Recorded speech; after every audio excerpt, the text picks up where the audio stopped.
The telegram arrived on a Thursday morning in late April 1882, and Zelda Vaughn read it 3 times before her hands stopped trembling enough to fold the thin paper and tuck it into her worn leather satchel. She had expected someone weathered and hard, a man who spent his days breaking horses and branding cattle, whose letters had been brief and awkward but honest enough about needing a wife to help run his ranch outside Sonora, California. What she had not expected, what the telegram now revealed in stark black letters, was that Lucas Irving was not a cattleman at all but a Methodist circuit preacher who also happened to own land and a small herd. The revelation should have warned her, should have given her pause, but Zelda was already on the westbound train with everything she owned packed into 2 battered cases, and turning back meant returning to Philadelphia, and a stepbrother who had made it clear there was no place for her in the boarding house he had inherited from their parents.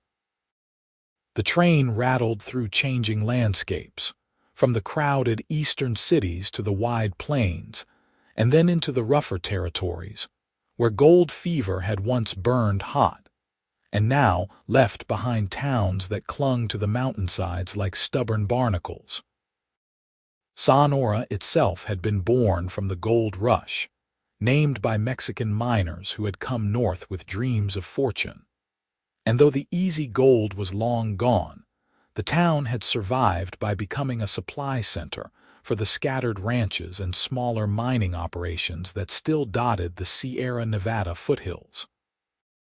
Zelda watched the scenery change through the dusty train window, her reflection ghosting over pine forests and red earth, and wondered what kind of man quoted scripture in his letters but never mentioned he wore a collar. The truth was that Lucas Irving's letters had been unlike any correspondence she had seen in the matrimonial papers. Where other men had written about acreage and livestock numbers, about needing someone to cook and clean and bear children, Lucas had written about the beauty of the California hills in spring, about the responsibility of stewardship over land and animals, about hoping to find a partner who understood that marriage was a covenant blessed by God and built on mutual respect. She had thought it was simply the romantic notion of an isolated rancher, someone who had read more books than was common and had a poet's turn of phrase. Now she understood he likely had an entire library of theological texts and probably spent his Sundays preaching to scattered congregations across the mountain territories.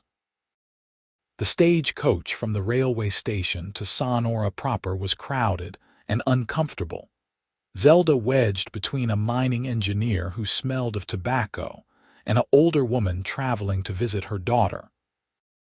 The woman talked incessantly about the proper way to make sourdough starter in the mountain climate, and Zelda nodded politely while her stomach twisted itself into knots. She had pinned her best hat, a modest affair with a single blue ribbon that matched her traveling dress, and tried to look like a woman who was confident in her choices, who had not made a desperate gamble on a man she had never met because the alternative was destitution or worse. Sonora revealed itself as a town carved into the hillsides, with a main street that climbed at a steep angle and buildings that seemed to lean into each other for support. There were the usual establishments, saloons and general stores, a bank that looked more fortified than some military installations Zelda had seen, and a white-painted church with a steeple that rose above the surrounding structures like a declaration of faith in a land that often seemed godless. The stage-coach pulled up in front of a hotel, and passengers began to disembark, collecting their luggage and scattering to their various destinations. Zelda stood on the wooden boardwalk with her 2 cases and looked around, searching for a man who matched the single tintype photograph Lucas had sent months ago. The image had shown someone lean and dark-haired, with serious eyes and a mouth that did not quite smile, but tintypes were notoriously unclear, and she could have passed him on the street without recognition. What she had not expected was the man in a black suit and white collar who approached her with cautious but certain steps, his hat in his hands and his expression somewhere between hopeful and apprehensive. "Miss Vaughn." His voice was deeper than she had imagined, with a roughness that suggested he spent as much time outdoors as in any pulpit. "I am Lucas Irving. Welcome to Sonora." Zelda found her voice, though it came out smaller than she intended. "Mr. Irving, or should I say Reverend?" Something flickered across his face, a recognition of the confusion and perhaps hurt in her tone. "Lucas is fine. I apologize for the telegram. I should have explained in my letters, but I feared it might discourage you from coming, and I found myself hoping quite desperately that you would come regardless." He was taller than she had expected, with broad shoulders that spoke of physical labor despite the clerical collar, and his hands when he reached for her cases were calloused and strong. His face was sun-weathered, lines at the corners of his eyes that suggested he squinted against bright skies more often than he bent over books in dim light, though she suspected he did plenty of that as well. There was something immediately honest about him, a directness in his gaze that made her feel both exposed and oddly safe. "You do have cattle, then?" Zelda asked as he hefted her cases with ease that suggested they weighed nothing at all. "Your letters mentioned ranching." "I have 200 head and 15 horses, a ranch house 7 miles outside town, and I preach to 3 different congregations on a rotating basis, riding a circuit that covers about 50 miles of territory." Lucas started walking and Zelda followed, her travel-stained skirts swishing against her legs. "I inherited the land from my uncle 4 years ago. He had been a rancher all his life, and I thought I might take up the work entirely. But I felt called to ministry and discovered I could do both if I was willing to work harder than most men consider sensible." They walked past the church, and Zelda noticed several people watching them with undisguised curiosity. A mail-order bride arriving was not unusual in these territories, but apparently a mail-order bride for the circuit preacher was noteworthy enough to generate stares and whispered conversations. She lifted her chin and tried to look like a woman who belonged here, who had not crossed half a continent on little more than hope and necessity. "I expected someone who spent his days in a saddle chasing cattle and his evenings drinking whiskey," Zelda said, and then wondered if she should have been more diplomatic. "Your letters never mentioned preaching or scripture or anything that suggested a religious vocation."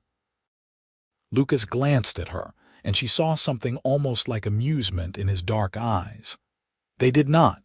I quoted Psalms in the 3rd letter, and there was an entire paragraph about stewardship being a biblical principle in the 5th. I thought I had been quite clear." Zelda felt heat rise in her cheeks. She had read his letters so many times the paper had grown soft, but she had interpreted his words through the lens of her own expectations, seeing poetry where he had meant theology, romanticism where he had intended faith. "I may have misunderstood your intentions. Or I may have been too subtle, afraid that being too forthright about my calling would drive away a potential wife before she even considered the possibility." Lucas stopped in front of the general store, setting down her cases. "I need to collect some supplies before we head to the ranch. Would you like to wait here or come inside? I promise the proprietor is kind, and his wife makes excellent coffee." The general store was dim and crowded with goods, everything from flour sacks to mining equipment, bolts of fabric to patent medicines. A man behind the counter looked up as they entered, his weathered face breaking into a wide smile when he saw Lucas. "Reverend Irving, and this must be the young lady you mentioned. Welcome, miss, welcome to Sonora." He came around the counter, wiping his hands on his apron. "Name is Joseph Chen. My wife Margaret and I run this establishment. Can I get you anything? Coffee. We have some bread fresh this morning. Zelda found herself ushered to a chair near a small stove while Margaret Chen, a round-faced woman with kind eyes and quick movements, produced coffee and thick slices of bread with butter. Lucas conducted his business efficiently, ordering supplies that would be delivered to the ranch later in the week, while the Chens asked Zelda polite questions about her journey and offered advice about adjusting to mountain life. The altitude takes some getting used to, Margaret said, refilling Zelda's coffee cup. And the winters are harder than you might expect. But spring and summer are beautiful, and the community is good, even if we are scattered. Reverend Irving is well liked. He married my niece last year, and it was the loveliest ceremony.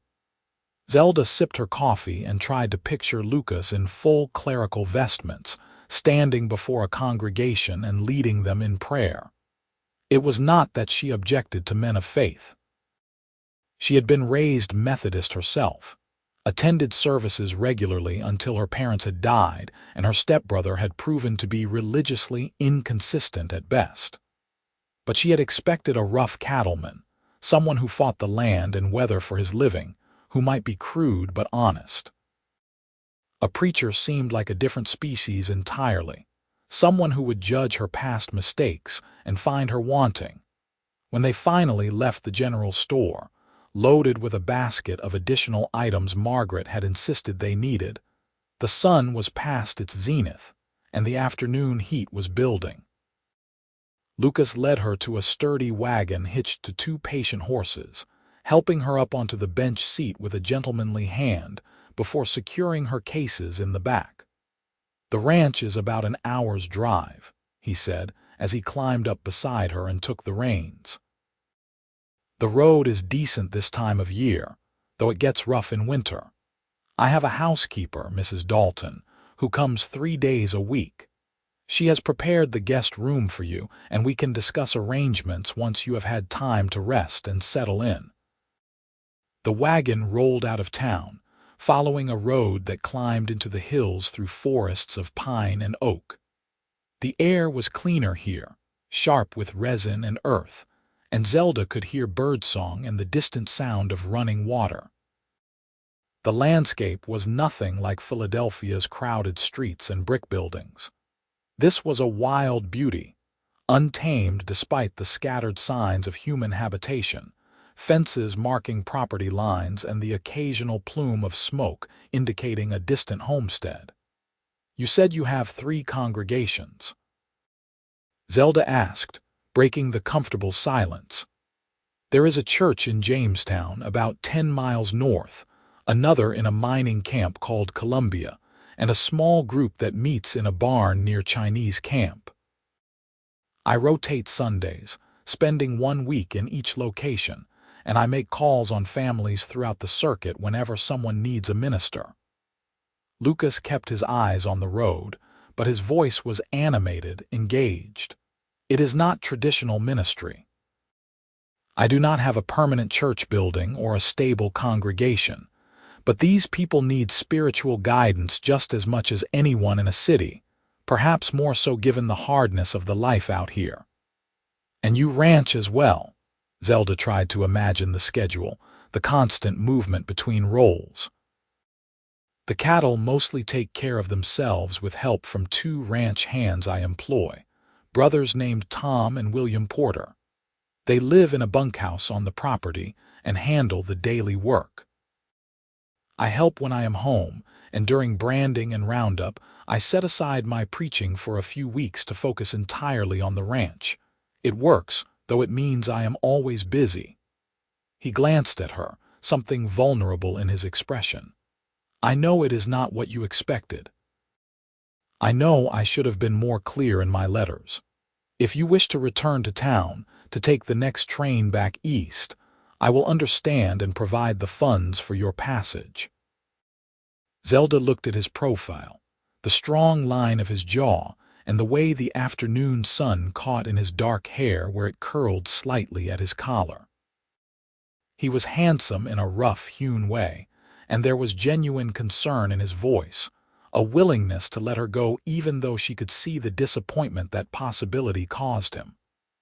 "I have nowhere to return to," she said quietly. "My stepbrother made it clear that I was a burden and I have no other family.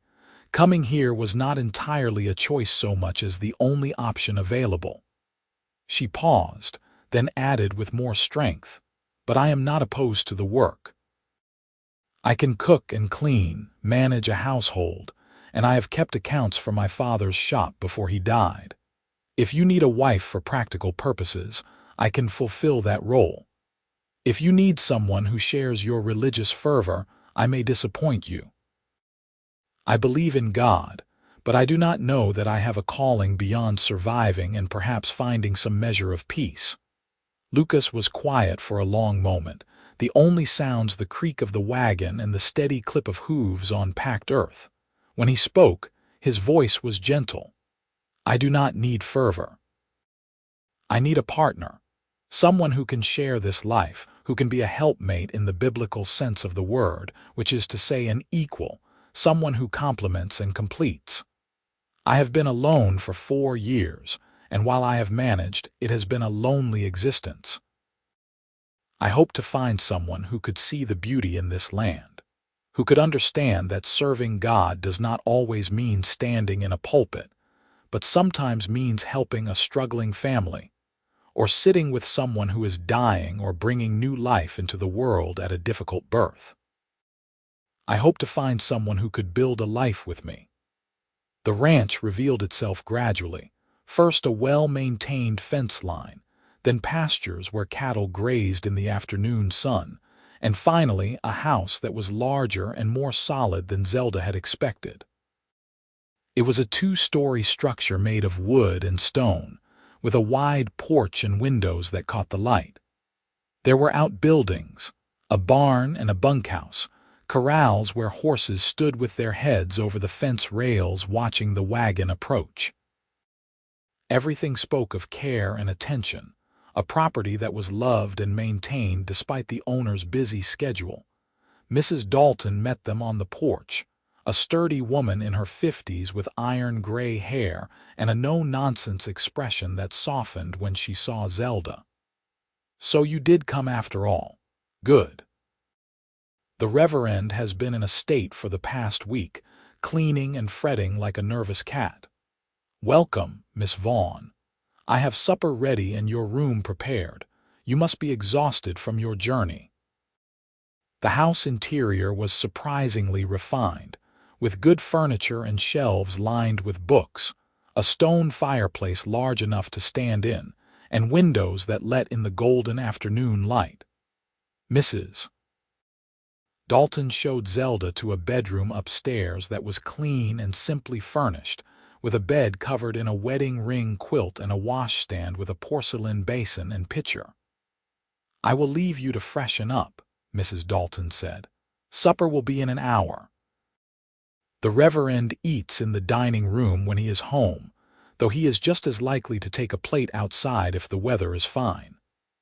Alone in the quiet room, Zelda unpacked her few belongings and washed the travel dust from her face and hands.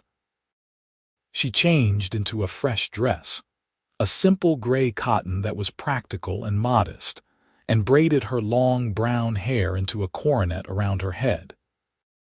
Her reflection in the small mirror over the washstand showed a woman who looked older than her 23 years, with shadows under her eyes and a thinness that came from months of irregular meals and constant worry. She had been pretty once, or so her mother had told her, but hardship had worn away the softness, leaving someone who looked like they had learned to expect disappointment. Supper was a quiet affair, just the 3 of them around a table in the dining room. Mrs. Dalton had prepared roast chicken and vegetables, fresh bread and butter, and there was coffee that was better than anything Zelda had tasted in months. Lucas asked polite questions about her journey, and she answered honestly, describing the long train ride and the changing landscapes, the other passengers and the strange feeling of traveling toward an unknown future. "You must have been frightened," Lucas said, cutting his chicken with precise movements. "Coming all this way to meet a stranger." "I was more frightened of staying," Zelda admitted. My stepbrother had begun looking at me in ways that made me uncomfortable, and he had friends who visited the boarding house who were worse. Leaving seemed safer than remaining, even if it meant traveling into uncertainty. Something hardened in Lucas's expression, a flash of anger quickly controlled. "You are safe here. I give you my word on that. This house is yours as much as mine, and you need never fear unwanted attention or harm. If we marry, it will be a true marriage, a partnership built on respect and growing affection. If we decide we do not suit, I will help you establish yourself elsewhere, perhaps in town where there are opportunities for employment. You would do that." Zelda looked at him, trying to understand this man who wore a collar and spoke of biblical principles, but offered her freedom even as he proposed marriage. "I would rather be alone than be with someone who feels trapped," Lucas said simply. "Forcing or coercing someone into marriage is antithetical to everything I believe about love and covenant. You came here in good faith, responding to my letters. The least I can do is ensure you have real choices, not just the illusion of them." After supper, Lucas showed her the rest of the house, the large kitchen where Mrs. Dalton did most of her work, the study where he kept his books and wrote his sermons, the parlor with its comfortable furniture, and the piano that had belonged to his aunt. He showed her the land, too, walking with her down to the creek that ran through the property, the water clear and cold from mountain snowmelt, and pointing out the boundaries of his holdings, 200 acres of pasture and forest that stretched up into the hills. "My uncle came here in 1850 during the rush," Lucas explained as they stood by the creek in the fading light. "He never found much gold, but he saw the potential in the land, the good grazing and the water. He built this place from nothing, lived here alone for years until he met my aunt, and they made a life together that was hard but good. When they died within months of each other, they left everything to me. I had been studying theology in San Francisco, planning to become a city minister, but when I came here to settle the estate, I felt God calling me to stay, to serve the people in these mountains who have so little access to spiritual guidance." "You ever regret it?" Zelda asked. Giving up the city, the easier life, Lucas was quiet, watching the water flow over stones worn smooth by time and current. "No, this feels right. Difficult but right.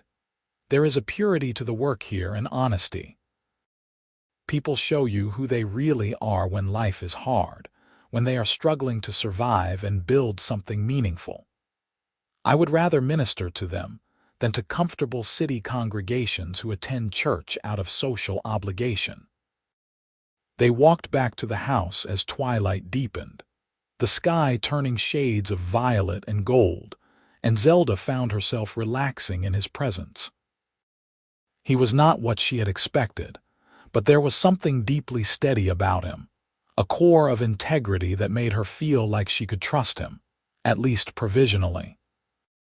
That night, lying in the unfamiliar bed and listening to the sounds of the ranch settling for the night, Zelda thought about the strange turn her life had taken. She had expected a rough cattleman, someone who might be coarse but straightforward, whose needs would be simple and whose expectations clear. Instead, she had found a man who straddled two worlds, who could quote scripture and brand cattle with equal facility, who seemed to genuinely want a partner rather than just a housekeeper and bed warmer. It was both more and less than she had anticipated, and she did not know yet if she was relieved or disappointed. The next morning, she woke to the sound of roosters and the low of cattle, sunlight streaming through the window with a brightness that made Philadelphia's perpetually gray skies seem like a distant memory. She dressed quickly and made her way downstairs to find Lucas already gone, but Mrs. Dalton was in the kitchen, and there was fresh coffee and eggs. "He is out with the Porter brothers, checking on the herd," Mrs. Dalton said, sliding a plate of food across the table toward Zelda. "He will be back by midday. Meantime, I can show you around properly, let you get a sense of how things run here." Mrs. Dalton proved to be a font of information, explaining the household routines, the supplies that needed to be ordered regularly from town, the way the ranch operated with Lucas dividing his time between preaching and ranching. She spoke of him with genuine affection, calling him the most decent man she had known in 40 years of living in mining country, someone who would give away his last dollar to help a family in need and never once asked for recognition or thanks. "He needs a good woman," Mrs. Dalton said as they worked together to scrub the kitchen floor. "Someone who can stand beside him and help carry the load. It is too much for one person, and he has been wearing himself thin these past years. I hope you will consider staying, Miss Vaughn. I think you could be good for him, and he could certainly be good for you." Zelda spent the morning learning the rhythms of the house, and when Lucas returned at midday, dusty and tired but smiling, she had a simple lunch prepared, cold chicken and bread with fresh radishes from the garden. He ate with obvious appreciation, telling her about the calf that had been born overnight and the fence line that needed mending before the cattle found the weak spot and wandered. "I have to ride to Jamestown tomorrow for Sunday service," he said as he finished his meal. "Would you like to come along? I know it might be too soon, introducing you to the congregation, but it might also help you understand what my life is like, what our life would be like if you decide to stay." Zelda agreed, and the next morning found herself sitting beside Lucas in the wagon as they traveled north toward Jamestown. He wore his clerical collar and a black suit that made him look formal and unapproachable, though his conversation remained easy and warm. He pointed out landmarks along the way, telling her stories about the families who lived in the scattered homesteads, the challenges they faced, and the small triumphs that made life worthwhile. The church in Jamestown was a modest building, white painted wood with a simple cross above the door, and the congregation that gathered was a mix of miners and ranchers, shopkeepers and their families, about 30 people in all who filled the pews and sang hymns with more enthusiasm than skill. Lucas preached about the Good Samaritan, about the obligation to help those in need regardless of their background or beliefs, and Zelda found herself listening with genuine interest. He was a compelling speaker, his deep voice filling the small space, his conviction evident in every word. This was not dry theology or abstract moralizing but practical faith, advice on how to live a good life in a hard world. After the service, people crowded around to meet her, the women especially curious and welcoming. They asked questions about her journey and her impressions of California, offered advice and invitations to visit, and generally made her feel like she might have a place here among them. An older woman named Sarah Patterson took Zelda's hands in her own work-roughened ones and said, "We have been praying for the Reverend to find a good wife. He is too fine a man to be alone. I hope you will be happy here, dear. This is a good community and we take care of our own." The ride back to the ranch was quiet, both of them tired from the long day, but it was a comfortable silence. Lucas seemed more relaxed than he had been, some of the tension leaving his shoulders, and when he helped Zelda down from the wagon, his hands lingered on her waist just a moment longer than necessary. "Thank you for coming today," he said, looking down at her in the afternoon light. "I know it was a lot to ask, but it meant something to me, having you there. It felt right." Zelda felt her heart beat faster, an unexpected flutter of attraction that took her by surprise. He was a good man, she was beginning to realize, truly good in a way that was rare and precious. "It was not what I expected," she said softly, "but I am beginning to think that might not be a bad thing." The days that followed fell into a pattern. Lucas worked the ranch in the mornings, riding out with Tom and William Porter to move cattle or mend fences, check water sources, or doctor sick animals. In the afternoons, he retreated to his study to work on sermons or respond to letters from members of his scattered congregations. And in the evenings, he and Zelda sat on the porch and talked as the sun set behind the hills. They spoke about their pasts, their hopes for the future, the thousand small things that people need to know about each other before they can truly begin to build a life together. Zelda learned that Lucas was 29, that he had grown up in Sacramento as the son of a lawyer and a schoolteacher, that he had felt called to ministry at 17 after witnessing a tent revival that had moved him to tears. He had studied at a small seminary in San Francisco, had been ordained and ready to take a position at a city church when his uncle had died and left him the ranch. He spoke of feeling torn between duty and calling, between the life he had planned and the life that seemed to be unfolding before him, until he realized he could do both if he was willing to work harder than most people thought possible. Lucas learned that Zelda was 23, that she had grown up in Philadelphia as the daughter of a shopkeeper who sold fabric and notions, that her mother had died of pneumonia when Zelda was 15, and her father had followed 5 years later from a heart that simply gave out. Her stepbrother, the son of her father's second wife who had also died, had inherited everything, and he had made it clear that Zelda was welcome to stay only if she made herself useful in ways she found increasingly uncomfortable. The matrimonial advertisement had seemed like a lifeline, and she had responded without much hope, expecting to be one of dozens of women writing to Lucas. The fact that he had chosen her still seemed improbable. "You write well," Lucas said one evening as they sat watching fireflies dance in the gathering dusk. "Your letters were thoughtful and honest. You did not try to present yourself as something you were not, and you asked real questions instead of just agreeing with everything I said. That mattered to me. I did not want someone who would simply defer to me in all things. I wanted a true partner." "I am not always easy to live with," Zelda warned.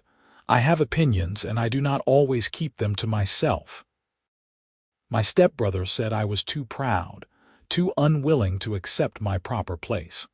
Lucas smiled, the expression transforming his serious face. "Good.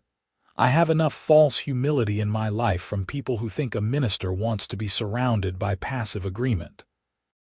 I would much rather have someone who challenges me, who makes me think and defend my positions.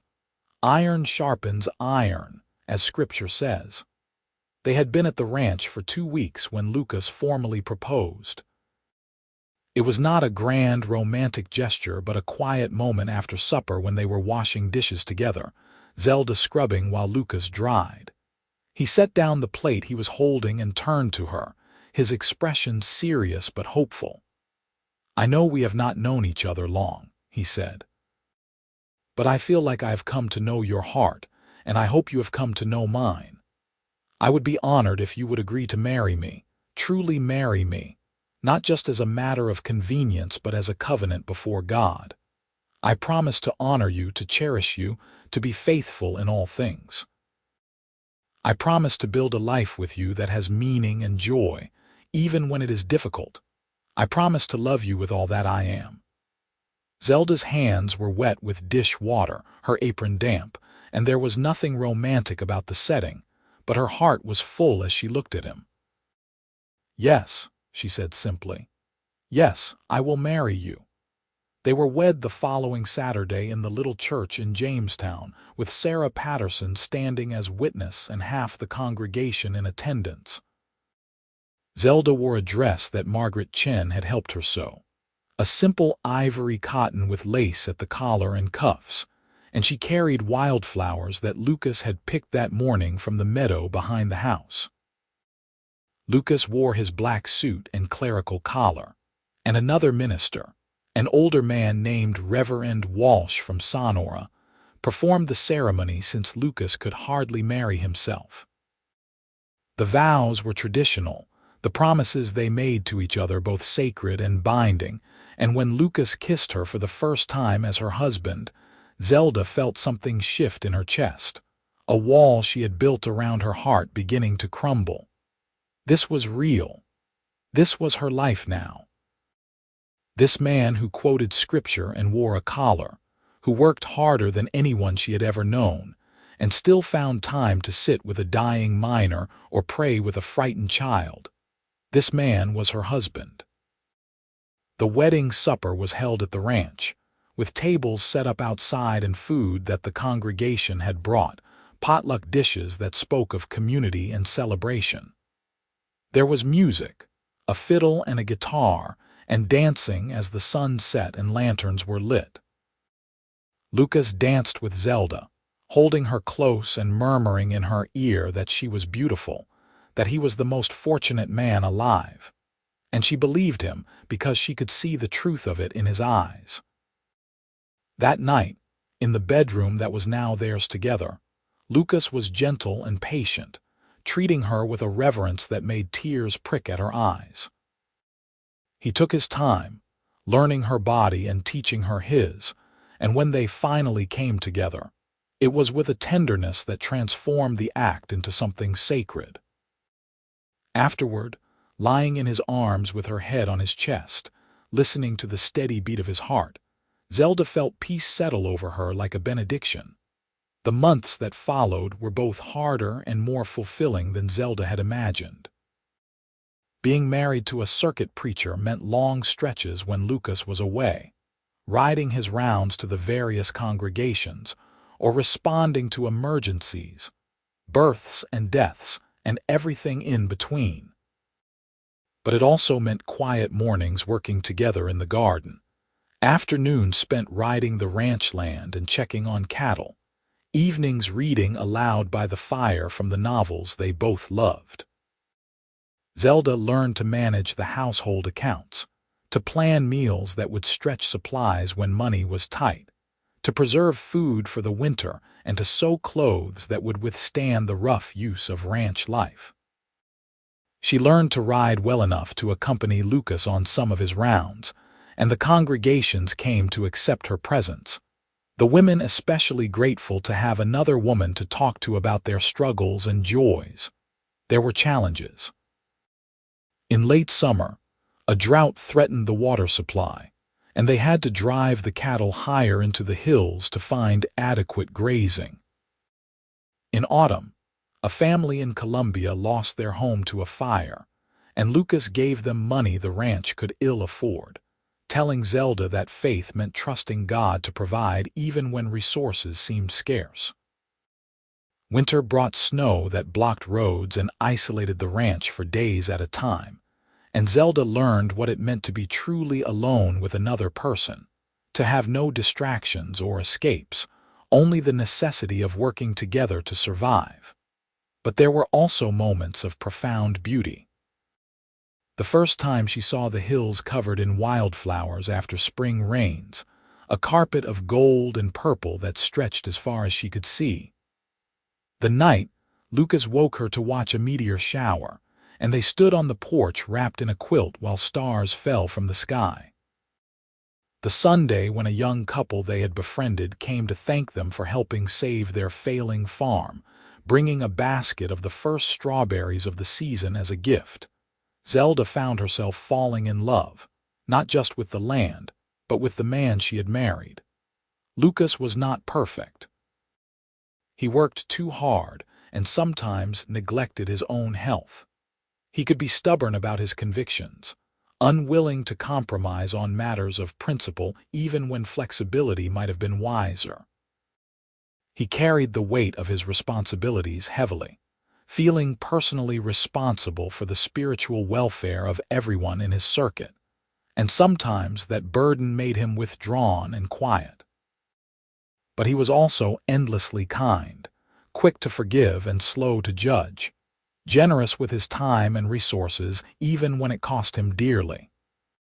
He made her laugh with dry observations about human nature and surprised her with small gestures of affection, a wildflower left on her pillow, or a new book ordered from San Francisco.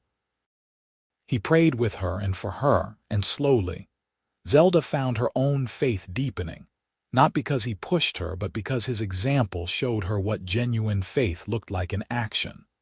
By the time the first anniversary of her arrival approached, Zelda was pregnant. She had suspected for several weeks before she was certain, the morning sickness and fatigue unmistakable signs, and when she told Lucas, he had picked her up and spun her around, laughing with pure joy before setting her down carefully as if she were made of glass. "A baby," he kept saying, wonder in his voice. "We are going to have a baby." The pregnancy was not easy.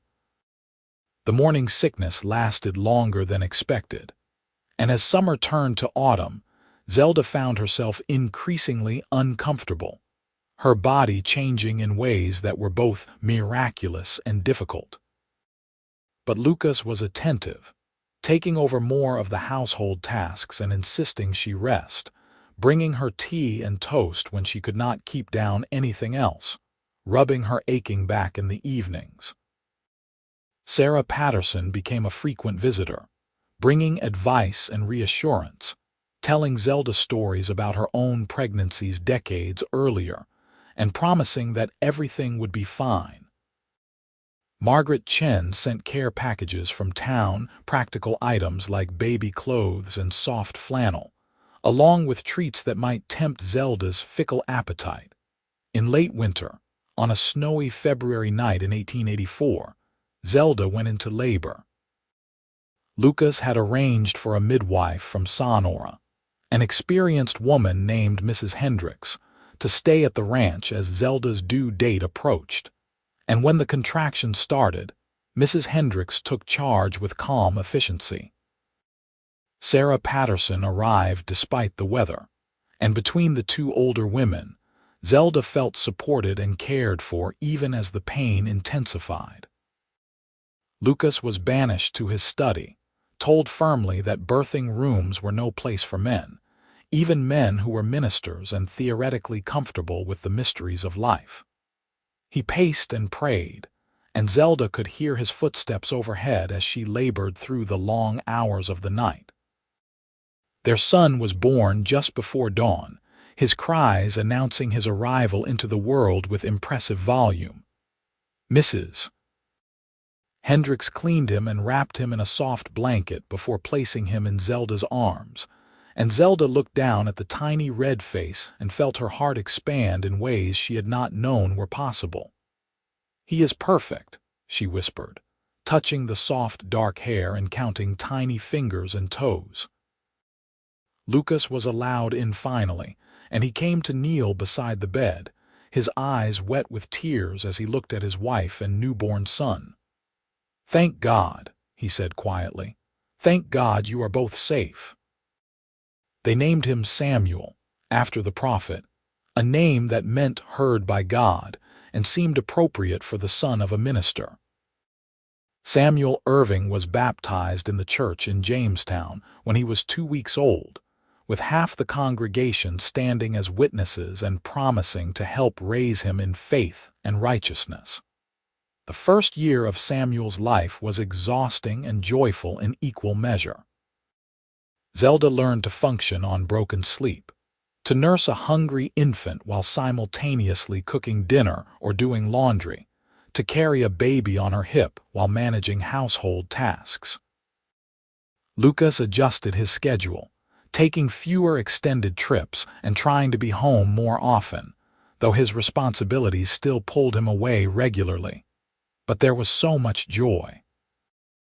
Samuel's first smile, his first laugh, the day he rolled over, and then later when he began to crawl, scooting across the floor with determined speed. The way he reached for Lucas when his father came home, the trust and love evident even in an infant.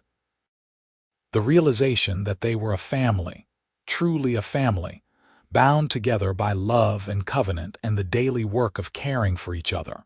When Samuel was 18 months old, Zelda discovered she was pregnant again.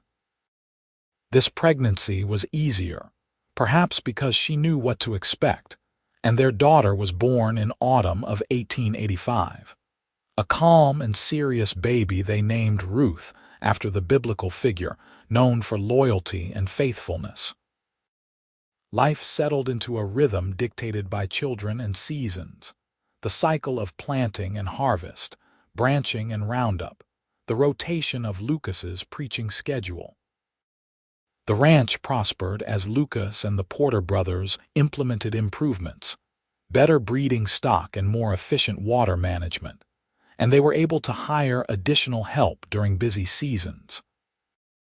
Zelda found her own place in the community, organizing women's groups to help struggling families, teaching children to read in an informal school held at the ranch during winter months when travel was difficult, and generally becoming someone people turned to when they needed practical help or just a listening ear. She discovered she had a gift for organization and problem solving, and Lucas encouraged her to use those abilities, never trying to limit her to purely domestic roles. The children grew.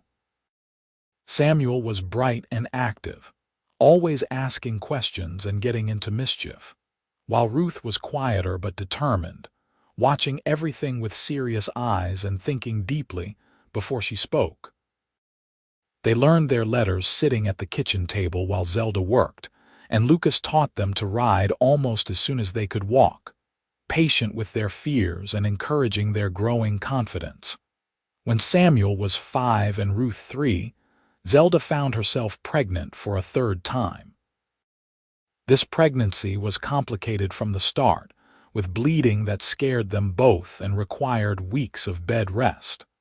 Mrs. Hendricks came to stay at the ranch again, and Sarah Patterson took the older children into her home while Zelda fought to carry the baby to term. The baby, another son they named Daniel, was born premature and tiny, weighing barely 4 pounds. For weeks, his survival seemed uncertain, and Zelda and Lucas took turns holding him constantly, keeping him warm and trying to get him to nurse. Lucas prayed over his son with an intensity that was almost frightening, pleading with God to spare the child, and Zelda added her own prayers, less articulate but no less fervent. Daniel survived. He was always smaller than other children his age, more delicate, but he had a sweet temperament and a smile that could light up a room. Lucas said he was a miracle, a testament to the power of faith and stubborn love, and Zelda could not disagree. The years continued to pass. Samuel grew into a serious boy who loved books and asked endless theological questions that delighted his father. Ruth became a skilled rider and showed an unexpected talent for working with animals, able to gentle even the most nervous horse with patience and soft words. Daniel remained small but fierce, determined not to let his size limit him, and he attached himself particularly to the Porter brothers, following them around the ranch and learning everything they could teach him about cattle and horses. Lucas's reputation as a minister grew, and he was asked to take on additional responsibilities, officiating at weddings and funerals across a wider territory, counseling families in crisis, and sometimes mediating disputes that threatened to tear communities apart. He never turned down a request for help, and Zelda watched him pour himself out for others, always giving more than seemed sustainable. "You are going to exhaust yourself," she told him one evening after he had returned from a particularly grueling week that had included 3 funerals and a wedding, plus the regular preaching schedule. "I know," Lucas admitted, his face drawn with fatigue, "but how can I refuse? These people need spiritual guidance, and there are so few ministers willing to work in these remote areas. If I do not help them, who will? God can raise up other workers, Zelda said, repeating words he had preached himself. You are not solely responsible for the spiritual welfare of all of California. You have a family who needs you too. Lucas looked at her, really looked, and she saw him recognizing the truth in her words. You are right. I have been so focused on serving others that I have neglected my primary responsibilities. Forgive me. They talked long into the night about finding better balance, about the difference between faithful service and martyrdom, about the importance of modeling healthy boundaries for their children. Lucas made changes gradually, delegating some responsibilities to lay leaders in the various congregations, training others to handle pastoral care between his visits, and protecting more time for his family. The children thrived.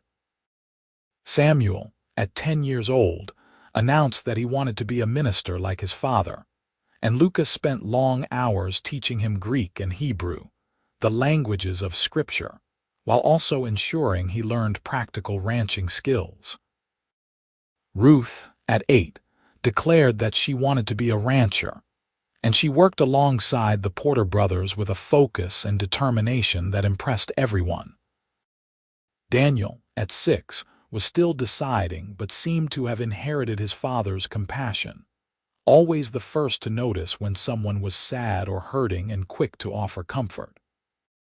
In the summer of 1891, when Zelda was 32 and Lucas 40, they took their first real vacation, traveling to San Francisco for 2 weeks and leaving the children in the capable hands of the Porter brothers and Mrs. Dalton. It was strange to be alone together after so many years of constant family life, and at first they hardly knew how to act, so accustomed were they to being interrupted every few minutes by childish needs or questions. But they remembered. Walking along the waterfront hand in hand, eating in restaurants and attending concerts, staying in a hotel where someone else made the bed and cooked the meals. They found each other again, beneath the layers of responsibility and routine. They talked for hours about their dreams and fears, about the life they had built and the life that still stretched before them, and they made love with a passion that reminded them both why they had fallen in love in the first place. I would do it all again, Lucas told her one night as they stood on the hotel balcony watching fog roll in from the bay. Every hard moment, every challenge, every time I thought I could not continue, I would do it all again to have this life with you, even though I was not what you expected. Zelda asked, leaning into his warmth. Even though you expected someone more pious, more traditionally religious, especially because you were not what I expected, Lucas said firmly. You have challenged me, made me think more deeply about my faith and what it means to live it authentically. You have been my partner in the truest sense, and I cannot imagine my life without you. They returned to the ranch renewed, ready to face whatever came next, and what came next was more of everything. More children growing and changing. Samuel entering his teenage years with all the attendant challenges. Ruth becoming more independent and occasionally clashing with her mother over expectations and limitations. Daniel slowly gaining strength, but still requiring extra attention and care. More work on the ranch, expanding their holdings when a neighboring property came up for sale, improving their breeding program and building a reputation for quality cattle. More ministry as Lucas's circuit expanded again when another minister retired, and no one could be found to replace him, meaning Lucas now served 5 congregations across 70 miles of mountain territory. More community involvement as Zelda helped establish a proper school in Sonora, serving on the board and fighting for resources to ensure all children, regardless of their family's economic status, could receive education.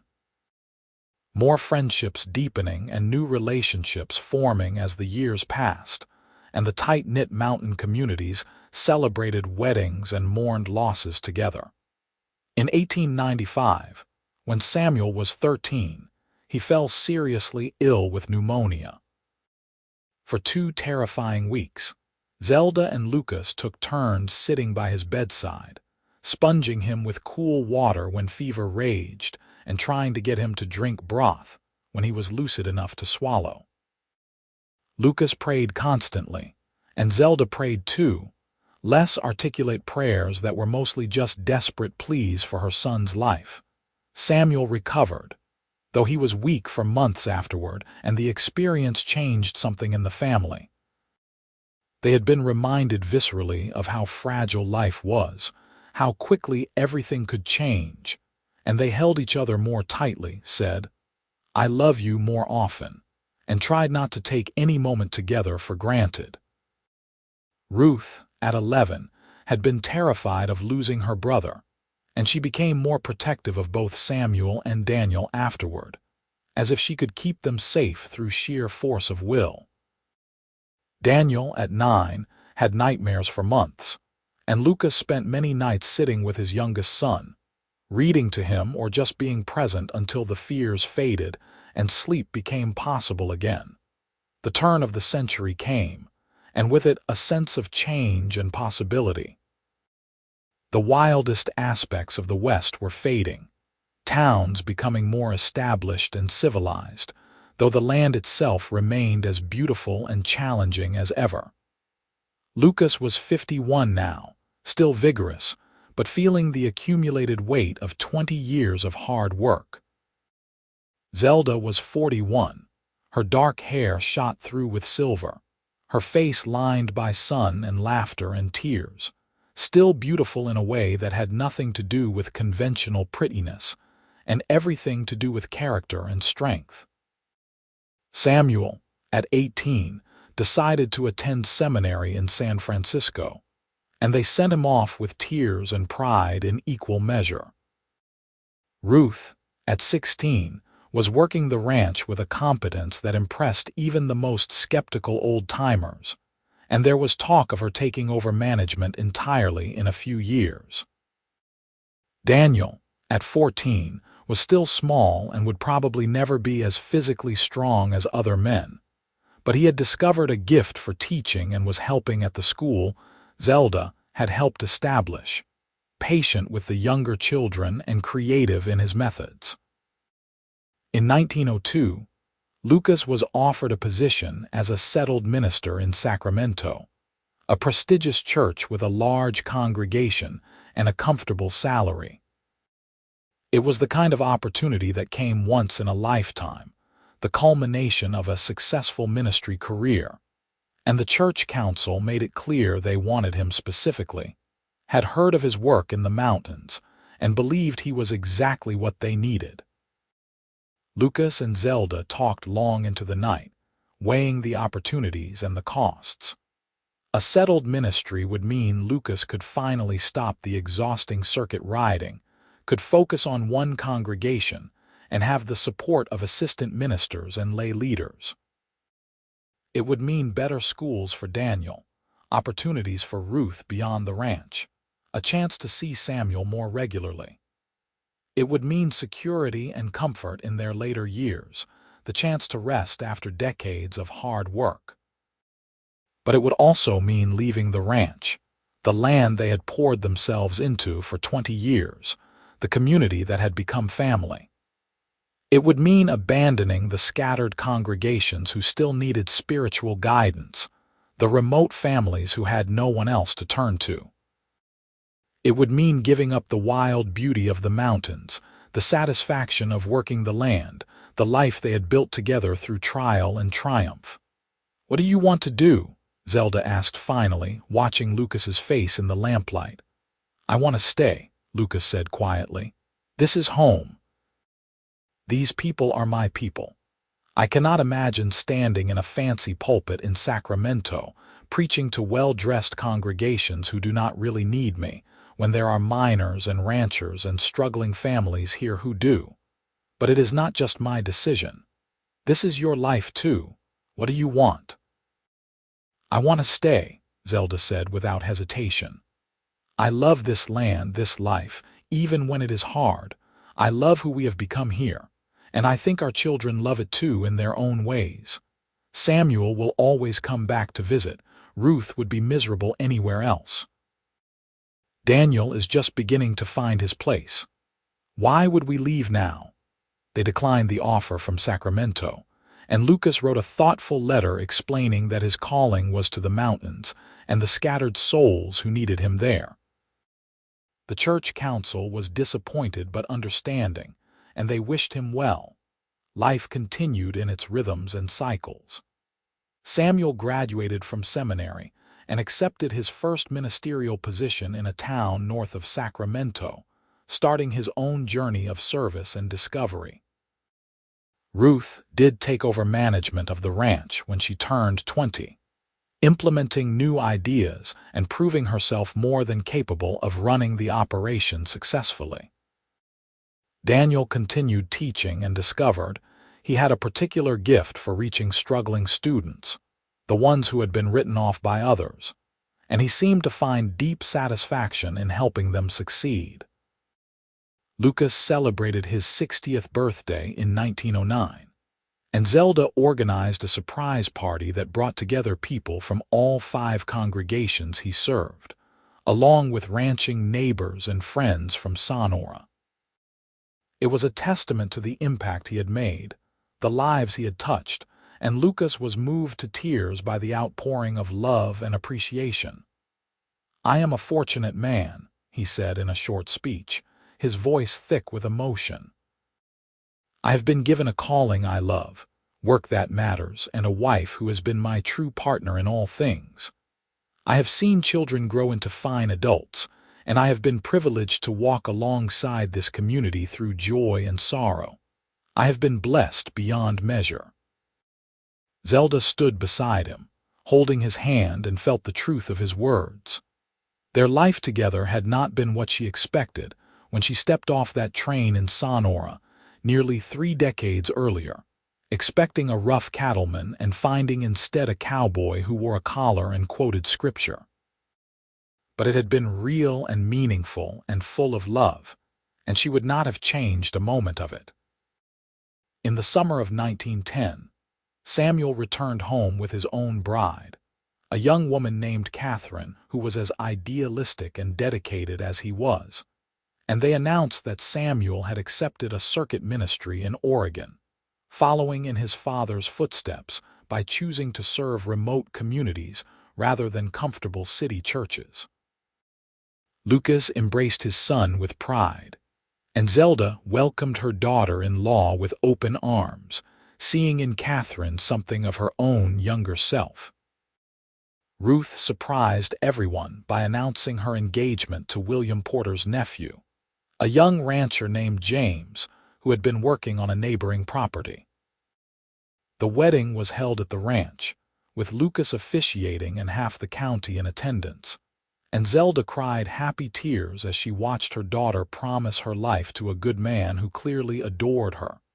Daniel remained single but content, focused on his teaching and on caring for his aging parents.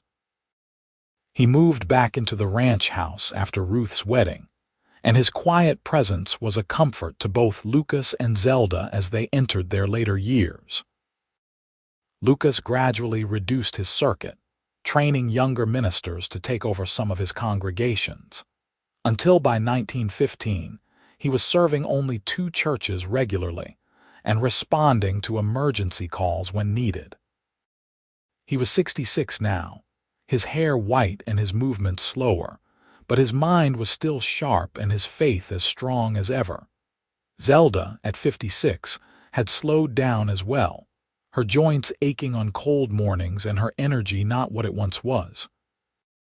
But she remained active in the community, still teaching occasionally and still organizing help for families in need.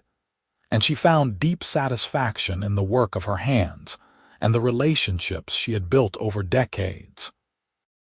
They celebrated their 33rd wedding anniversary quietly, just the 2 of them, sitting on the porch in the evening light and watching the sun set behind the familiar hills. The land stretched out before them, the ranch they had built together, the life they had created through faith and hard work and stubborn love. "You ever regret it?" Lucas asked, echoing a question from long ago. "Coming here, marrying me, staying all these years?" Zelda leaned her head on his shoulder, feeling the solid warmth of him, the steady presence that had anchored her life for more than 3 decades. "Not once," she said truthfully. "You were not what I expected, but you were exactly what I needed. This life was not what I imagined, but it has been more than I could have hoped for. I would do it all again, every moment, to end up here with you." Lucas kissed the top of her head, his lips gentle on her silver hair. "Then we are both fortunate beyond measure." In 1918, the influenza pandemic reached even their remote mountain community, and Lucas and Zelda both fell ill. For terrifying weeks, Daniel nursed them both, helped by Ruth and James, who had moved back to the ranch temporarily, and by Mrs. Dalton, who was now in her 80s, but still insisted on helping. Samuel came home from Oregon, bringing Catherine and their 2 children, and the house that had once been so full of noise and life became a quiet place of prayer and desperate hope.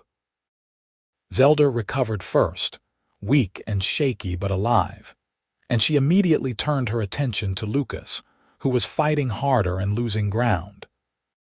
She sat by his bedside, holding his hand and talking to him even when he was too delirious to respond, reminding him of their life together, of all the moments they had shared, of the love that bound them together. Lucas survived, though it took months for him to regain his strength, and when he was finally well enough to sit on the porch again in the spring sunshine, he looked at Zelda with eyes that had seen too close to the other side. "I am not ready to leave you yet," he said quietly. "There is too much still to do, too much still to experience. I want more time with you, more sunsets and more mornings, more conversations and more laughter. I want to meet more grandchildren and see Daniel find his own happiness. I want to sit in this chair beside you and watch the seasons change for years yet to come." "Then we will have that," Zelda said firmly. "We will have years yet, you and I, because we are stubborn and we refuse to give up. We have built a life worth living and we are not done living it." They did have more years, good years, though they moved more slowly and tired more easily. Lucas officially retired from active ministry in 1920, though he still preached occasionally and continued to counsel people who sought his wisdom. Zelda finally stepped back from most of her community work, content to tend her garden and spend time with her growing collection of grandchildren. Samuel and Catherine had 3 children, and they visited every summer, filling the house with noise and energy. Ruth and James had 4 children, and they all lived on the ranch. So Zelda had the joy of watching her grandchildren grow up on the same land where she had raised her own children. Daniel surprised everyone by marrying at 40, a widow named Elizabeth who had 2 children of her own. And suddenly, the family expanded even further. Lucas celebrated his 75th birthday in 1924, and the party was even larger than his 60th had been, spanning 3 generations and including people from across the mountain territories who had been touched by his ministry over the decades. He was frail now, his body worn out by years of hard work, but his spirit remained strong and his faith unshakable. "I have lived a good life," he told the gathered crowd, his voice still carrying despite his age. "I have been blessed with work that mattered, with a community that embraced me, and most of all with a wife who has been my partner and my love for 42 years. I have no regrets, only gratitude." Zelda, sitting beside him at 65, felt tears on her cheeks. They had grown old together, and that itself was a gift not everyone received. They had loved each other through hardship and triumph, through the mundane daily work of living and the extraordinary moments that punctuated their years. They had built something lasting, not just in the ranch and the community, but in the family they had created, in the children and grandchildren who carried forward their values and faith. Lucas died peacefully in his sleep in the spring of 1926, at the age of 77. Zelda woke to find him still beside her, his face peaceful, his hand still holding hers, and she knew without checking that he was gone. She sat with him for a long time, memorizing his face one last time, saying goodbye to the man who had been her husband and partner and best friend for 44 years. The funeral was held in Jamestown, the church where they had been married overflowing with people who had come to pay their respects. Samuel preached the eulogy, talking about his father's faith and commitment, his willingness to serve wherever he was needed, his deep love for his family and his community. Ruth read a psalm, her voice breaking only once. Daniel stood and simply said, "He taught me that gentleness is not weakness, that faith is proven through action, and that love is the most important thing. I will miss him every day." Zelda sat in the front pew, surrounded by her children and grandchildren, and felt the weight of loss settle over her like a heavy blanket. But she also felt gratitude, profound gratitude for the life they had shared, for the love that had sustained them through so many years, for the legacy they had built together. She lived 3 more years, long enough to see Samuel's oldest son graduate from seminary, to watch Ruth's ranch continue to prosper, to witness Daniel's stepchildren grow into fine young adults. She lived long enough to hold her first great-grandchild, a boy that Ruth's oldest daughter named Lucas in honor of the grandfather he would never meet. Zelda died in her garden on a warm afternoon in June 1929, tending the roses she had planted 47 years earlier, when she first arrived as a mail-order bride expecting a rough cattleman. Daniel found her there, peaceful and still, and he knew she had simply been ready to join Lucas, to be reunited with the man who had been the love of her life. They buried her beside Lucas in the cemetery in Jamestown, under the pine trees with a view of the mountains she had come to love. The headstone was simple, just their names and dates, but beneath that, carved in letters that would endure for generations, were the words, "Faithful servants, beloved parents, partners in all things." The ranch continued under Ruth's management, and then under her children's stewardship, and it remained in the family for generations, a testament to what Lucas and Zelda had built together. Samuel's descendants continued in ministry, serving in remote and difficult places, just as their grandfather had done. Daniel's legacy lived on in the countless students he had taught and encouraged, in the lives he had touched with his gentle compassion. But more than any external legacy, Lucas and Zelda left behind something more precious: the memory of a love that had transformed 2 strangers into true partners, that had weathered every storm and celebrated every joy, that had proven faith and commitment could build something beautiful even in the hardest circumstances. They had shown that sometimes the unexpected is exactly what we need, that the person who seems all wrong might be absolutely right, and that love combined with faith and hard work can create a life worth living and a legacy worth leaving. Zelda had expected a rough cattleman when she stepped off that train in 1882, frightened and uncertain about the future. Instead, she had found a cowboy who wore a collar and quoted scripture, a man who had challenged her expectations and exceeded her hopes in every way. Together they had built a life that was hard but meaningful, full of purpose and love, and the kind of deep satisfaction that comes from work well done and commitments faithfully kept. It was not the life she had imagined, but it was better than anything she could have dreamed, and in the end, that was more than enough. It was everything.